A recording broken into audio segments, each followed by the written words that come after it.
Welcome back, everyone. Aliko Dangote becomes the first African to hit $30 billion mark. Africa's richest man, Aliko Dangote, according to the Bloomberg Billionaire Index, he's officially passed $30 billion milestone, making him the first African to do so in recent history. This substantial growth was influenced by his $2.16 billion year-to-date increase in his network, boosted by a $430 million valuation gain recently. Dangote expanded his cement operating significantly, including the completion of a $160 million factory in Côte d'Ivoire, or Ivory Coast, enhancing production capacity across Africa. You got to give Dangote the respect. He saw that Africa lacked infrastructure years ago, and he knew this is a market that he could basically capitalize upon. The cement business was literally waiting there for someone to take upon that challenge. He also plans to double his oil refinery operation to 1.4 billion barrels per day. That's surpassing the current global leaders in refining capacity.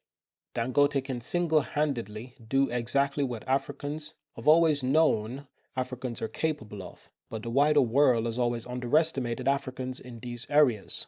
Well, to be honest, you should never underestimate a Nigerian. You should never underestimate an African. Now on to some of the biggest news coming out for Dangote. He extends continental dominance and he seals a $1 billion investment push in Zimbabwe. He's targeting major projects in the cement manufacturing industry, power generation, and fuel transportation infrastructure. This is one of his biggest moves in Africa to date. It's one of his biggest investments also. His reasons for choosing Zimbabwe is probably quite obvious. Zimbabwe is one of those markets that have a lot of potential, but it always seems to lag behind. And perhaps it would take an African such as Dangote to push Zimbabwe in the right direction, especially in terms of industrialization.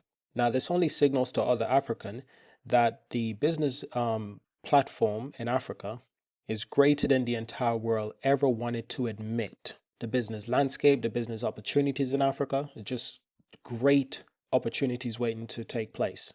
The population in Africa is constantly rising. It's the youngest population in the world.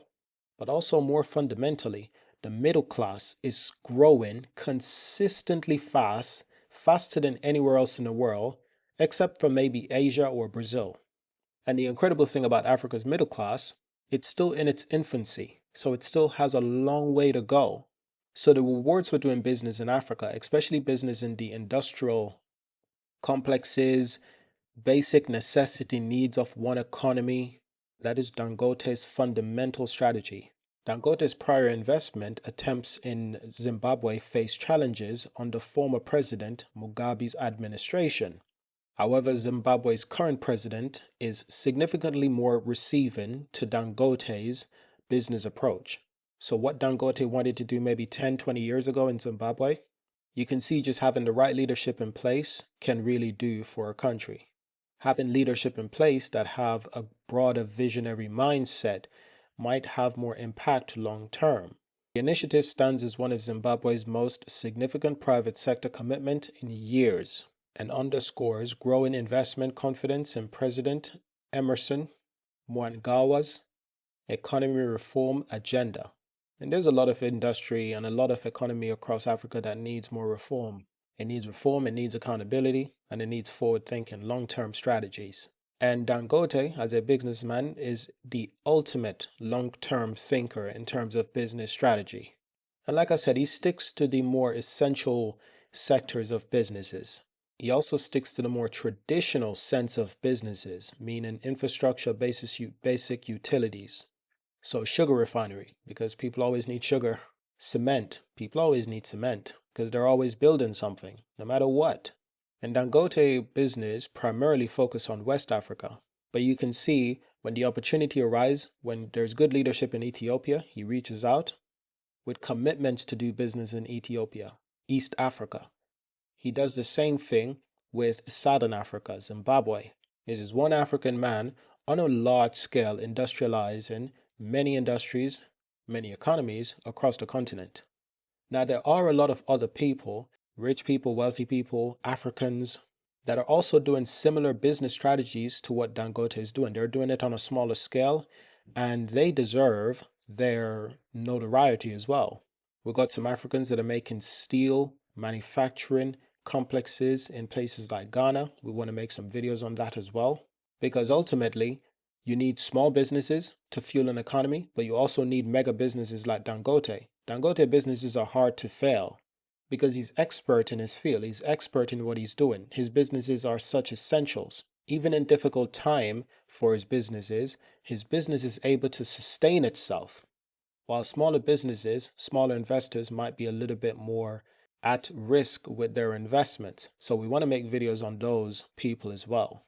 Other Africans doing things in Africa that are similar to what Dangote is doing. It's not all about the real estate that's going on in Africa, the infrastructure. The infrastructure is key, but it's not all about the flashy real estate that's going on in Africa. It's not all about the new cities that are being created in Africa. Those are essential, I must admit. But you see rapid industrialization on a large scale from Dangote. It motivates other people to create industrial complexes in similar areas. Dangote sugar, the Dangote name just on any product at this point. And it allows other Africans to be inspired and want to participate.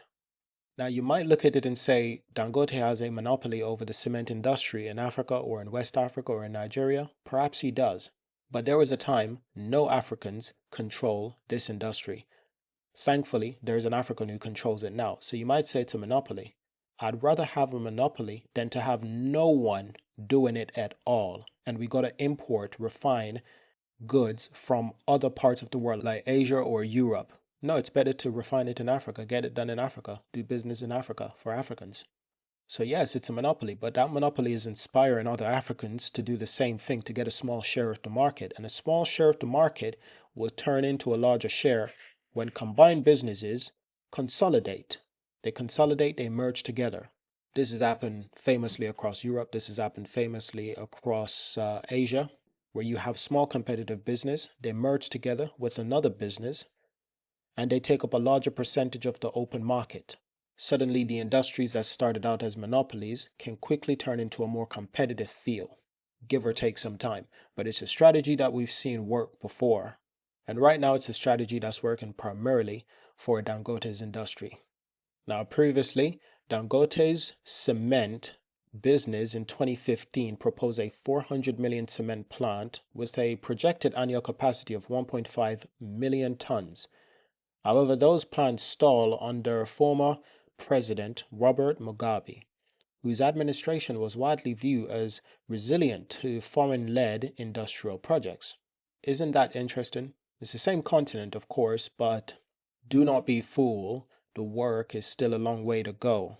But slowly but surely, people are starting to get on the right page. Wherever Dangote goes, wherever he does business, it turns into gold. So I'm happy to see this. Truly happy to see this. And this kind of business strategy and business move is making a huge impact on the global scale.